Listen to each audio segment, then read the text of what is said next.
Hello happy crocheters, this is Lindsay from windingroadcrochet.com and today we're going to make these really cute boot cuffs. For this project I am using a worsted weight or medium weight acrylic yarn. This is Red Heart with Love yarn. You are going to need approximately 3 ounces or so of yarn. It will vary depending on the size you make because I will help you through making different sizes for this boot cuff. In order to find out what size boot cuff you need to make, you are going to need a flexible measuring tape. You're going to need a yarn needle for weaving in your ends, scissors for clipping your yarn, and a size H 5mm crochet hook or the hook you need in order to reach the gauge. Now the first thing we're going to need to do is to use our measuring tape in order to find out what our starting chain will be based off of the size of your leg. So the first thing you're going to do is take your flexible measuring tape and measure around your calf or ankle. This depends on what type of boot you're going to be using this boot cuff with. You want to measure where the top of the boot cuff will sit. Based on that measurement, then you can use this chart to determine what your starting chain would be.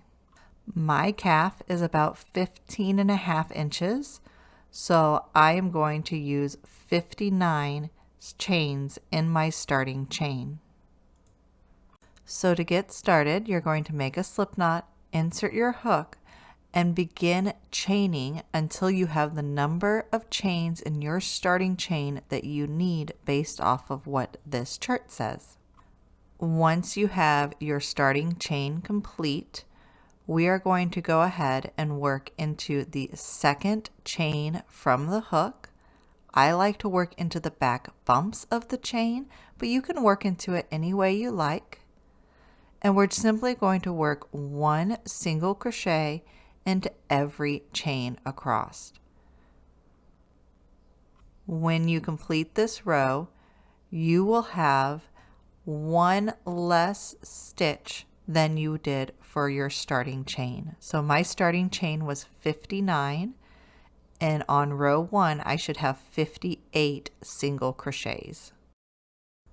When you reach the end of row 1, now we are going to turn this into joined rows by taking our row and slip stitching to the very first stitch of the row. Don't worry about the bottom of the row as we will sew that up when we weave in our ends. It is very important in this pattern that at the end of every row we turn our work. So for this one we are going to chain 1 to begin round 2. To begin round 2 we're going to chain 1 and then turn our work. Into the very first stitch, we are going to work a single crochet and 2 double crochets all into the same stitch. So there's our single crochet. Into the same stitch, we'll work a double crochet.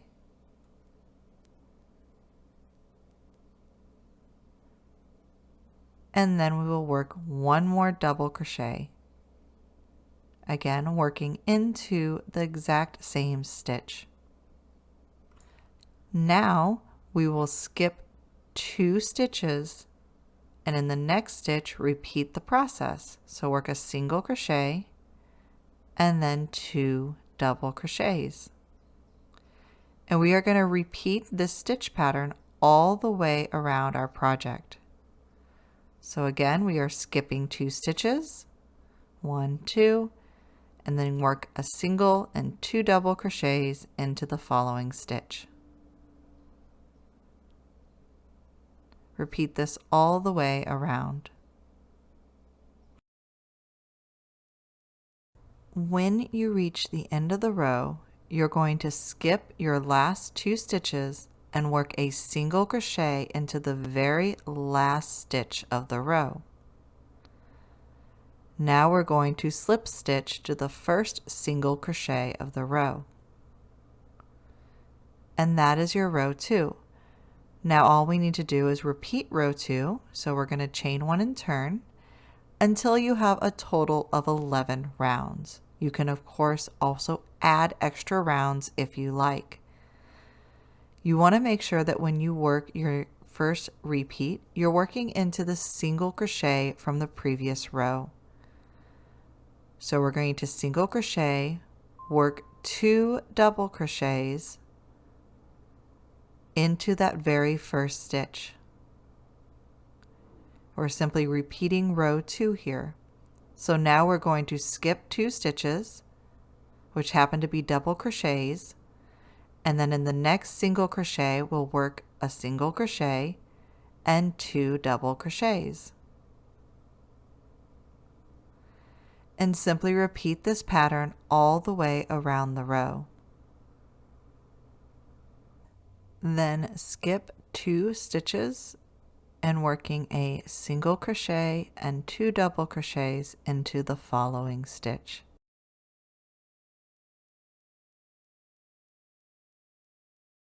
So once again, when we reach the end of the row, we're going to skip 2 stitches and single crochet into the very last stitch.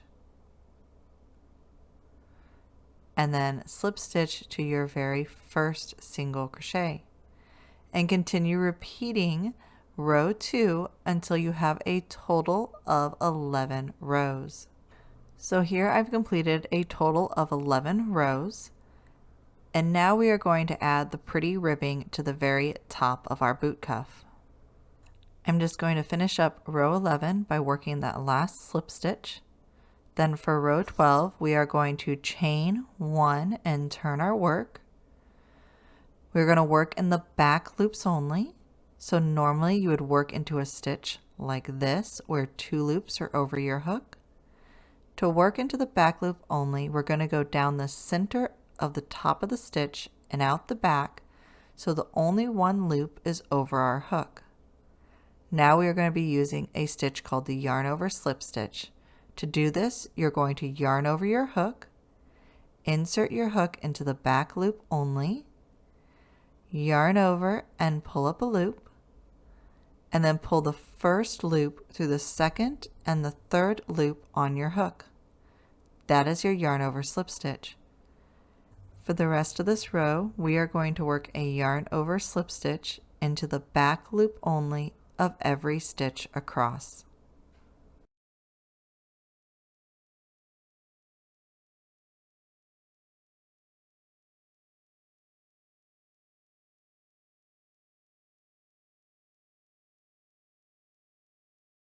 When you reach the end of the row, we're just going to end by working a slip stitch to the very first stitch. We are going to chain 1 and turn to begin the next row. And for this row, until we have a total of 18 rows, we are just going to work a yarn over slip stitch into the back loop only of every stitch across. So you're just going to be repeating row 12 until you have a total of 18 rows. And yes, it is important that we turn at the end of the row in order to have a ribbed look.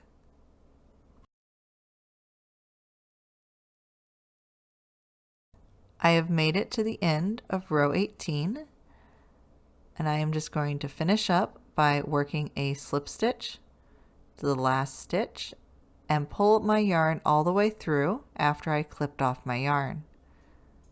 And that finishes up our boot cuff. The only thing we need to do now is to weave in our ends. So I'm going to take my yarn needle, just take my yarn end and go down a row and work back and forth at least 3 times in order for this yarn end to stay in place if it's going to get washed in the washing machine. So once I've worked my yarn end, I can clip my yarn and then we'll go to the bottom and weave that yarn in as well. When weaving in the bottom, there is a slight opening So we just want to sew a stitch to connect the bottom of our starting chains together. Then you'll be able to weave in our yarn end just like we did on the yarn end at the top of our boot cuff.